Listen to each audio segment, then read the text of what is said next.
Amém? Glória a Deus. Você que tem a sua Bíblia, abra comigo aí no livro de Josué.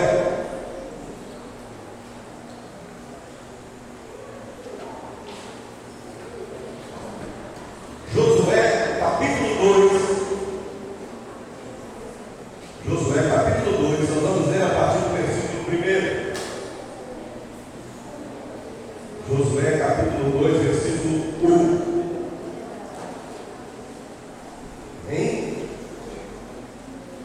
E Josué, filho de Nun, enviou desde Sitim 2 homens para espionarem secretamente, dizendo: ide e olhai a terra de Jericó. E eles foram e entraram na casa de uma prostituta chamada Raabe, e ali se alojaram. E foi dito ao rei de Jericó: eis que essa noite vieram para cá homens dos filhos de Israel para espiar a região. E o rei de Jericó enviou a Raabe, dizendo: apresenta os homens que vieram a ti, os quais entraram na tua casa, pois eles vieram para espiar toda a região. E a mulher tomou os 2 homens e os escondeu, e assim disse: vieram homens até mim, mas eu não sabia de onde eram. E sucedeu que na hora do fechamento da porta, quando já estava escuro, que os homens saíram. Não sei para onde os homens foram. Persegue-os depressa, porque os alcançarás. Só que ela os havia levado ao telhado da casa e os escondido com caules de linho, os quais ela colocara em ordem sobre o telhado. Deixa sua Bíblia aberta e não fecha. Nós vamos continuar aí, fecha os seus olhos.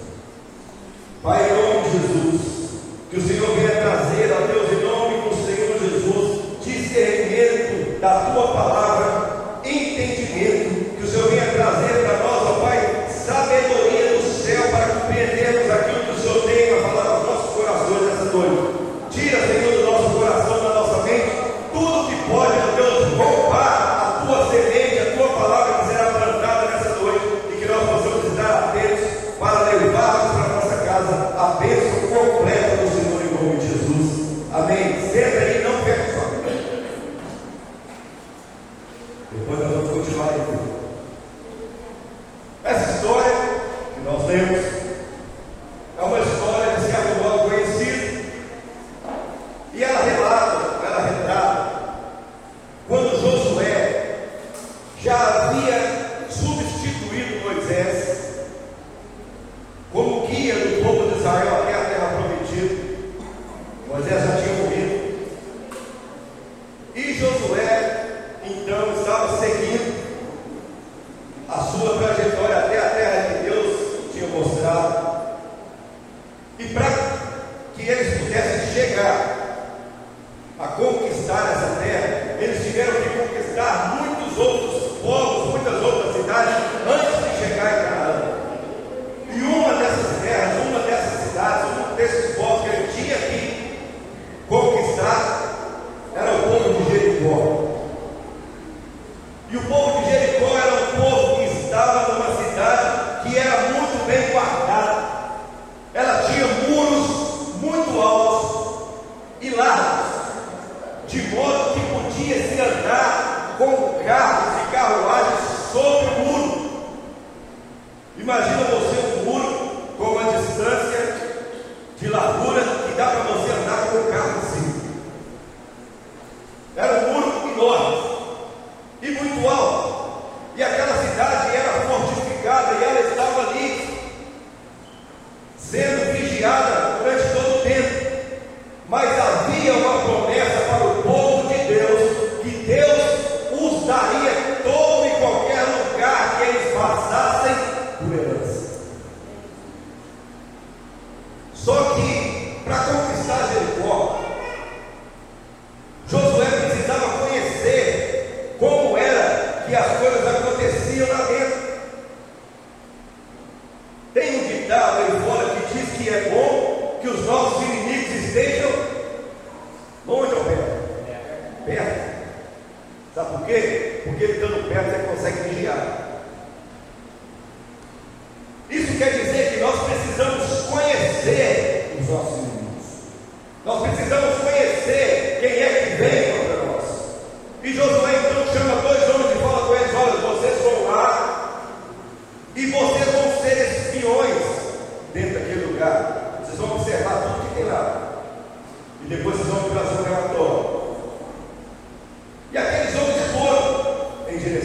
Jericó.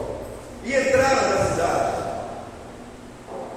E ao entrar na cidade, eles foram e se alojaram na casa de uma mulher chamada Raab, que era prostituta.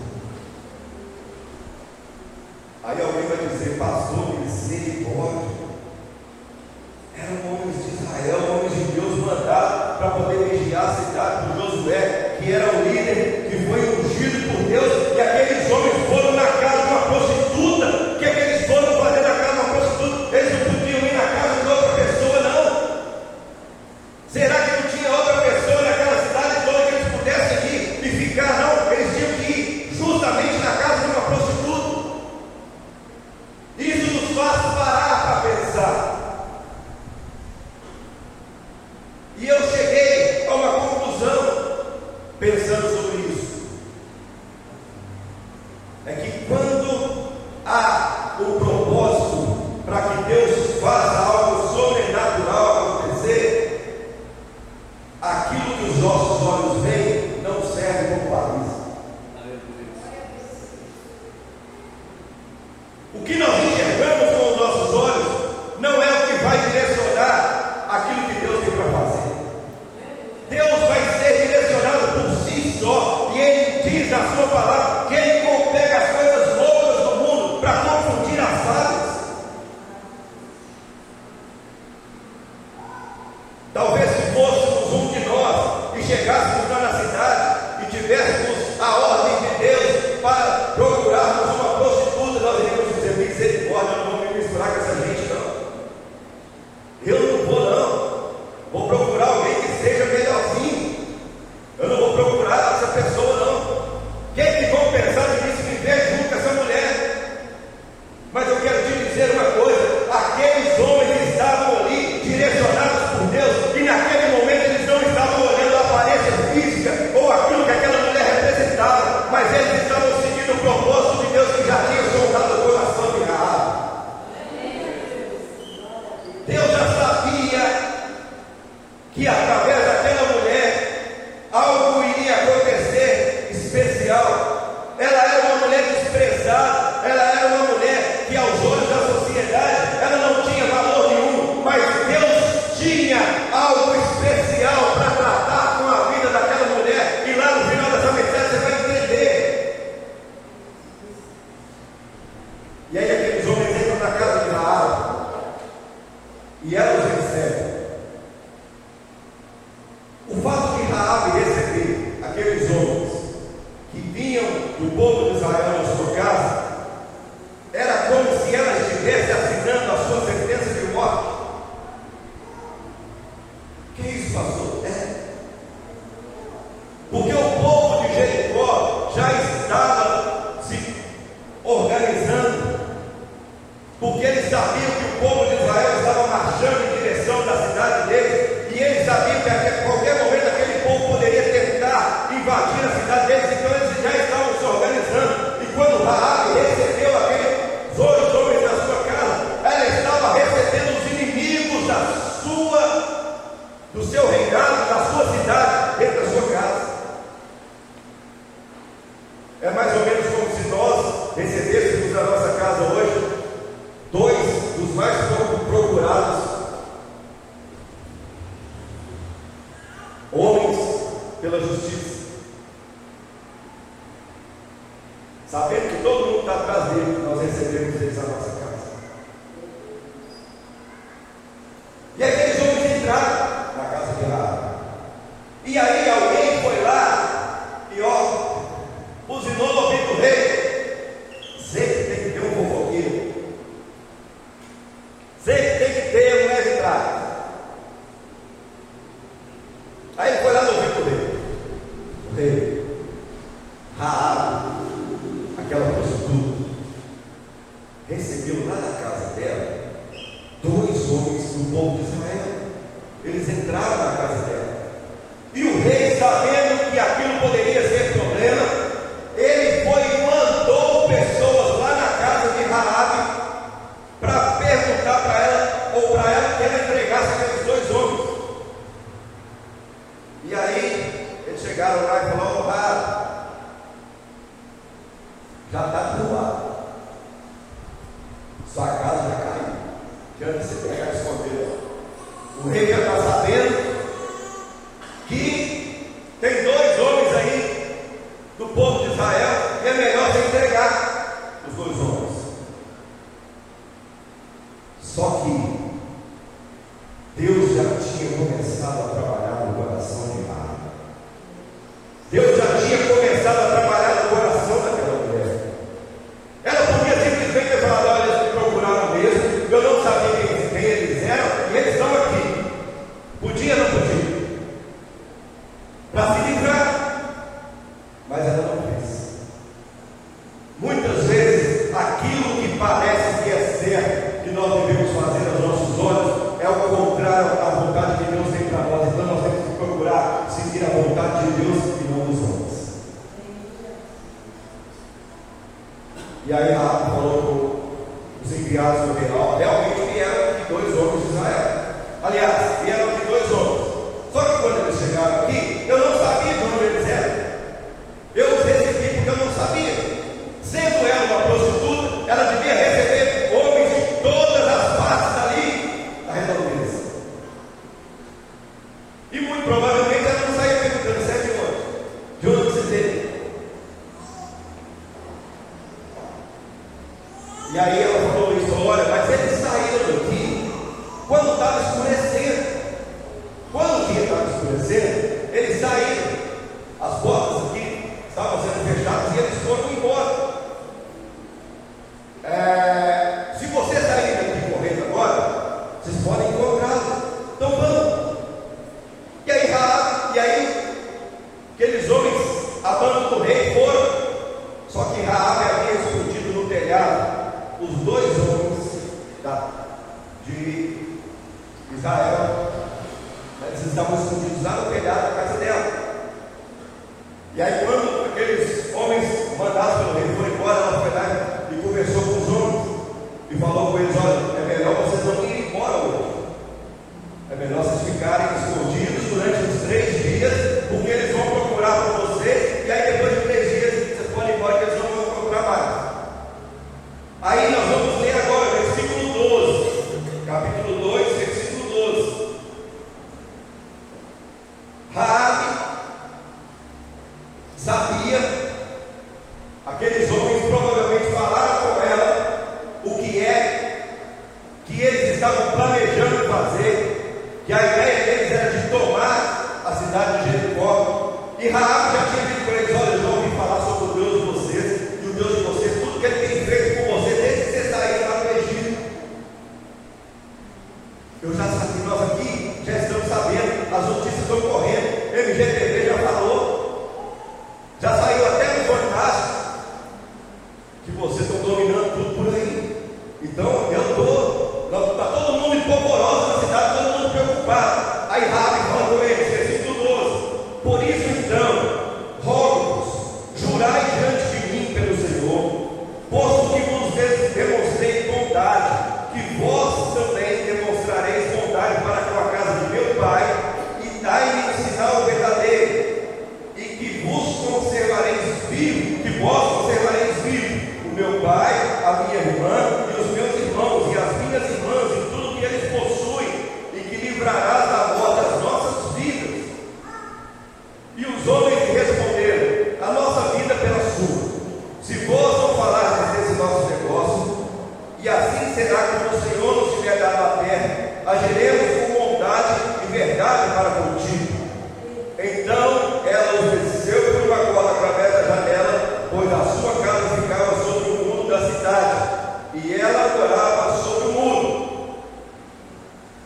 Aí Raabe falou para aqueles outros: falou: olha, eu ajudei vocês, arrisquei a minha vida, eu já ouvi falar do Deus de vocês, e eu peço que vocês jurem por esse Deus que vocês servem, que quando vocês tomarem a cidade de Jericó, eu e a minha família não vamos morrer. Raabe, muito provavelmente, morava sozinho, longe dos seus parentes. Eles não estavam com ela na casa.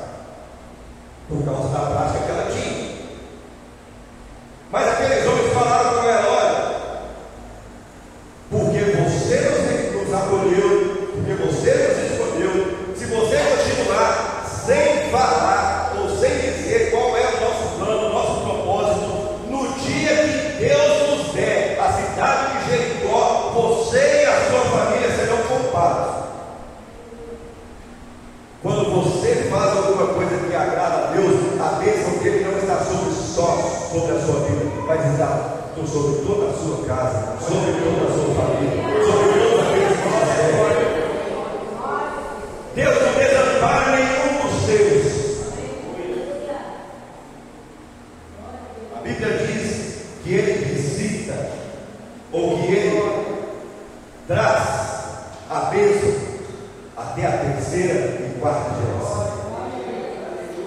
Então a sua família está abençoada por sua causa em nome de Jesus. E aí Raabe amarrou uma corda lá na janela, e aqueles homens desceram para ir embora, mas antes de descer, antes de ir embora, eles falaram com ela. Eles trouxeram para ela uma palavra: olha, você vai amarrar nesse lugar que nós fazemos um pedaço de pano vermelho ou escarlate. Você vai amarrar aqui. Por quê? Quando a cidade for dominada, nós iremos avisar que a casa onde esse pano vermelho está é a sua casa. E você vai trazer para cá os seus familiares, o seu pai, os seus irmãos, vai trazer todos aqueles que estiverem dentro dessa casa, junto com você, não serão mortos. Isso te lembra alguma coisa? O quê? Foi a mesma estratégia. Foi a mesma estratégia que Deus deu para Moisés quando o povo ainda estava cativo lá no Egito, quando a última praga estava para acontecer. Lá com Moisés, Deus falou com ele: você vai passar o sangue do cordeiro sobre a verga das portas, e quando o anjo da morte passar, a casa que tiver aquele sinal não será destruída, não será atingida. E agora Deus trazia através daqueles homens para Raabe a mesma revelação que Ele trouxe para o povo de Israel quando estava no Egito. A marca ficará visível para que quando a maldição ou quando a guerra vier, quando a luta vier, tudo será destruído, mas você será culpado, porque sobre a sua vida e sobre a sua casa está a marca. E sobre mim você exige uma marca. Você não entendeu? Eu e você estamos marcados. Somos marcados pelo sangue de Cristo que foi vertido na cruz do Calvário. O sangue precioso que foi derramado na cruz do Calvário colocou em mim e você uma marca. Por isso que o diabo muitas vezes tenta nos destruir, ele tenta acabar conosco, mas quando ele chega para nos atingir, ele enxerga em nós uma marca, e ele não pode tocar em nós, porque aonde está a marca de Cristo existe salvação. Aleluia!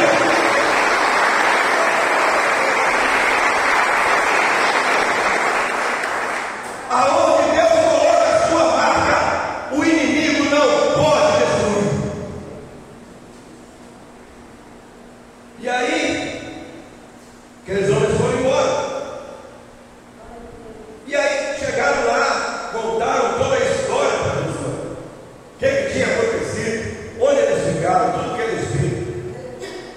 E falaram com Josué sobre Raabe. E Josué falou: então, que assim seja feito. Quando chegarmos lá, a casa de Raabe não vai ser destruída. E a casa de Raabe ficava em um lugar estratégico. Sabe onde que a casa dela era construída? Sabe? Em cima do muro. Raabe estava literalmente em cima do muro. Tão grande que era o muro que dá para fazer uma casa lá em cima. E aí, Deus dá estratégia para Josué. Eles marcham, atravessam o Jordão, e tempo vai. Isso não foi do dia para a noite, não aconteceu em pouco tempo, não. Foi há muito tempo, passou. E aí eles chegam lá diante da muralha de Jericó.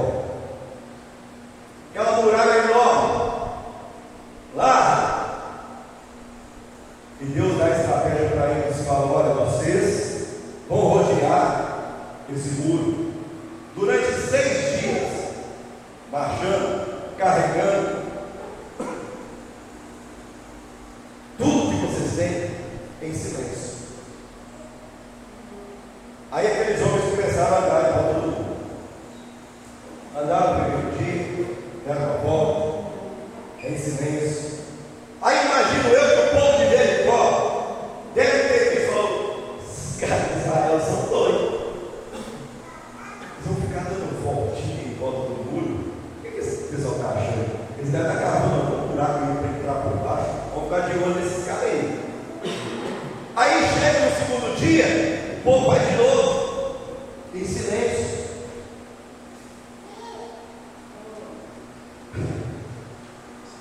Alguém deve ter falado: esse povo ficou muito tempo no deserto, cozinhou os piores dele. Eles estão raciocinando bem, não. Eles estão legal na cabeça, não. E foi no terceiro dia, do mesmo jeito.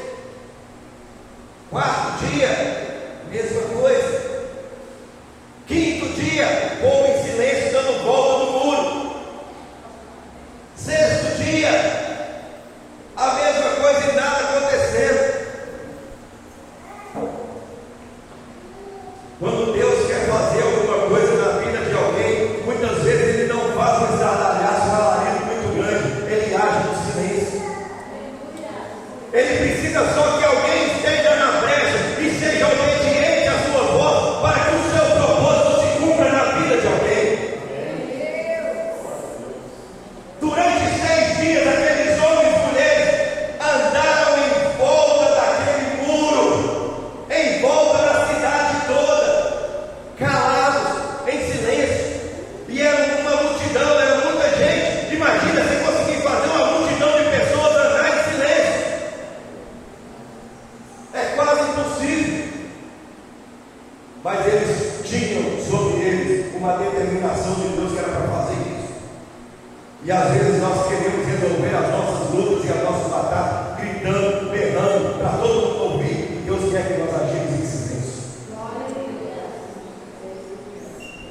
só obedecendo a voz dele, deixando ele fazer o que ele tem para fazer.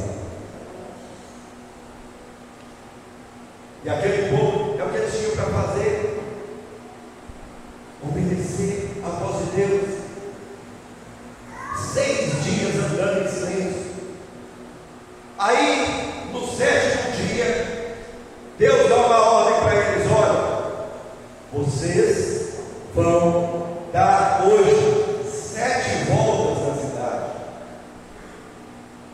Imagina você que o muro era dessa espessura, dessa largura, dessa altura, e eles circuncidavam toda uma cidade. Então não era um pedacinho que eles tinham que andar, não. Era algo muito grande. Era uma distância enorme. E Deus falou com eles: hoje, no 7º dia, vocês não vão dar só uma volta, vocês vão dar 7 voltas. Você já pensou o que é isso? O que significa isso?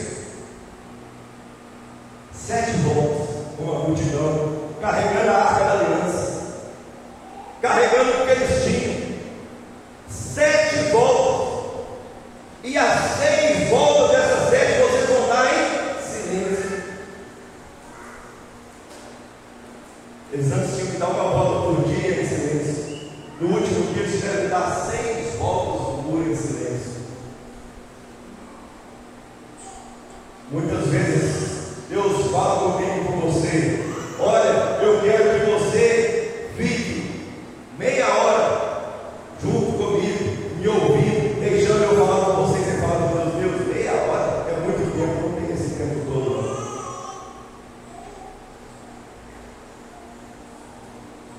Mas você quer que Deus faça um milagre na sua vida.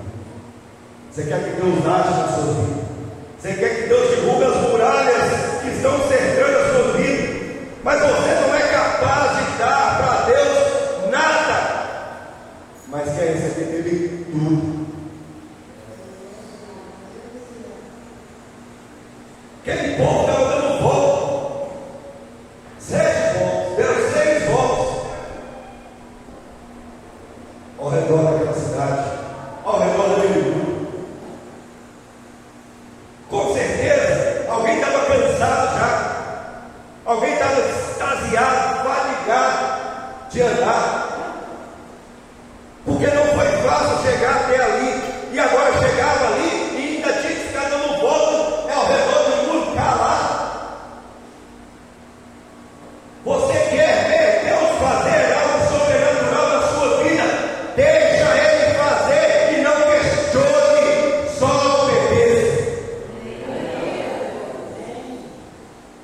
interesses. Meu Deus, mas não tem lógica. E quem foi que falou para você que as obras de Deus têm lógica? Aonde que está escrito isso? O que Deus faz no mundo é loucura. O mundo não vai compreender nunca. E aquele que não tem sobre si ou dentro de si o Espírito Santo também não vai entender. Mas nessa noite eu quero crer que todos nós que estamos aqui dentro desse lugar estamos com os nossos ouvidos abertos e os nossos olhos voltados para Cristo, para fazermos aquilo que Ele tem determinado para nós através da obediência à Sua palavra. 6 voltas em silêncio.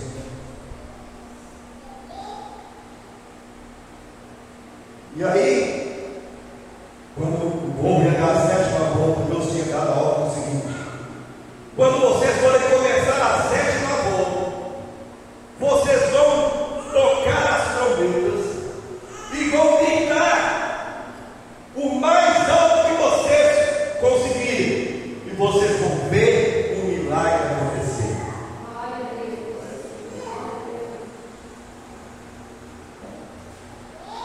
Quando você está sendo preparado, quando o exército está sendo preparado para uma guerra, muitas vezes ele é preparado em um lugar escondido, em um lugar secreto, para que os seus inimigos não possam monitorar aquilo que está sendo pregado. Um time de futebol, quando está se preparando para uma final, eles fecham os portões do centro de treinamento para que ninguém viu e mostre para os seus inimigos aquilo que está sendo arquitetado. Aquelas voltas que aquele povo deu em silêncio era só a preparação. Na hora do ataque, Deus mandou eles gritarem e tocarem trombetas. Deus está agindo no mundo celestial em silêncio. Deus está agindo no mundo celestial quietinho, arquitetando o plano, a conclusão do plano de salvação. Mas a Bíblia diz que no dia em que Jesus voltar nas nuvens, o seu povo ouvirá a trombeta tocar. Então quer dizer que no momento certo o barulho vai incomodar os inimigos. E aí aquele povo vai e fez como Deus falou. Quando chegou na 7ª volta, eles tocaram as trombetas e começaram a gritar. E eles gritavam, e eu imagino aquele povo lá do lado de dentro das muralhas pensando: meu Deus, agora eles ficaram doidos de vez. Antes eles estavam calados, eles estavam em silêncio dando volta, agora eles estão gritando, parecendo malucos. O que será que esse povo está fazendo? O que será que esse povo quer com essa gritaria? Será que eles estão achando que vão derrubar o muro com essa gritaria? Não sabia eles que aquilo era a ordem de Deus, e o que Deus manda fazer, Ele cumpre na nossa vida. E de repente, começou aquele muro a chacoalhar. De repente, aquele muro começou a tremer. De repente, aquele muro que era largo começou a ruir, e ele começou a cair. E ele foi caindo, foi desmoronando, e aquelas pessoas que estavam lá dentro devem ter ficado desesperadas: meu Deus do céu, e agora o muro está caindo. Como é que nós vamos fazer para nos defender? Nós vamos ter que lutar. E eles partiram para a luta corporal com o povo de Israel. E a Bíblia diz que todas as pessoas daquela cidade, crianças, mulheres, todos foram mortos à espada. Pastor, isso é crueldade. Isso é crueldade. Matar mulheres, matar crianças, isso é crueldade. E vamos ver sobre aquele povo. Quero te dizer uma coisa. A Bíblia diz que aquele que não se arrepender e não proclamar Jesus Cristo como único e suficiente Salvador da sua vida, não for batizado nas águas, aquele que não se arrepender dos seus pecados, ele não verá a glória de Deus. A Bíblia não fala se vai ser homem, se vai ser mulher, se vai ser criança. A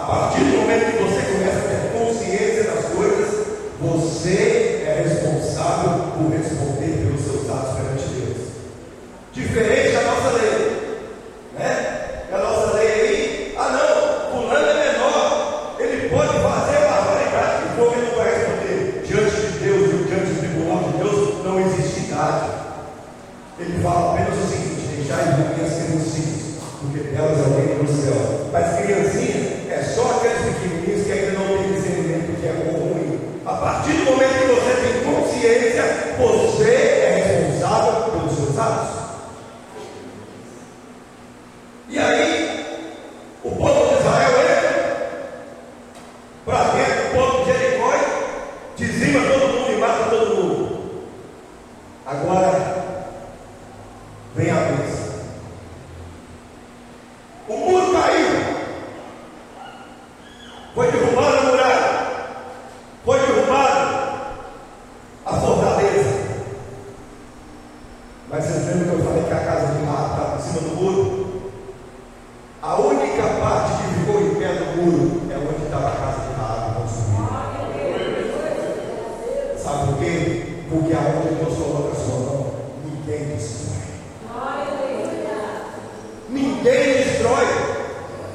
Aonde Deus põe a sua mão e determina, ninguém é capaz de destruir. E Raab estava lá dentro com seu pai, com seus irmãos, e eles não foram destruídos. Aí Josué vai dar uma ordem, vai tirar Raab de lá, a sua família. E a partir daquele dia, sabe o que aconteceu? Raab começou a andar com o povo de Israel. Ela começou a fazer parte daquele povo que estava se dirigindo para a terra prometida. E aquela mulher que era uma prostituta, que era mal vista por todos, que ninguém dava nada por ela. A Bíblia diz que mais lá para frente ela se casa. Aí ela se casou e ela deu à luz a um filho. Sabe qual era o nome do filho dela? Boaz. Sabe quem era Boaz? Bisavô de Davi. Bisavô de Davi. Uma mulher que não tinha nada, que não era ninguém perante a sociedade, que não tinha nenhuma probabilidade de ser nada. Ela foi a tataravó do maior rei de Israel bateu. Deus te tira do pó e te coloca no mais alto monte quando Ele quer. Deus.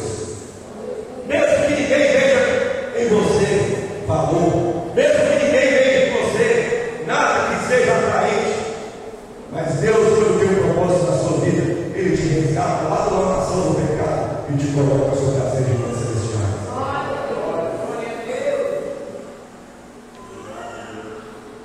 E mais, além de ser tataravó de Davi, segura-se aí agora. Será que eu vou falar a Deus aí? Toda a força que eu tenho de você. Além de ser a bisavó de Davi, a Bíblia diz que Jesus veio através de Maria pela raiz de quem?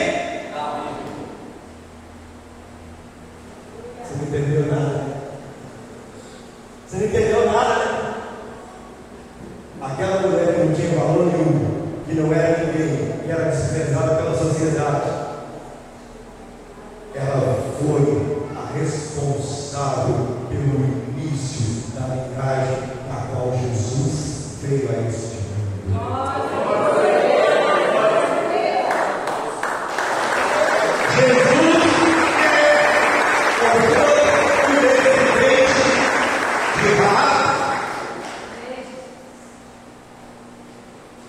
Quando Deus fala que se você estiver com Ele, se você andar com Ele, que toda a sua família será abençoada, Ele está dizendo isso. Lá na frente, talvez você não vai conhecer os seus parentes, mas alguém vai dizer: olha, sua bisavó, sua tataravó, o seu bisavô, o seu tataravô era servo de Deus, e por causa disso que hoje nós proclamamos e dizemos que o Senhor é Senhor da nossa vida, e por causa das orações, por causa das atitudes lá do seu avô, do seu bisavô, do seu tataravô, é que hoje nós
eu posso.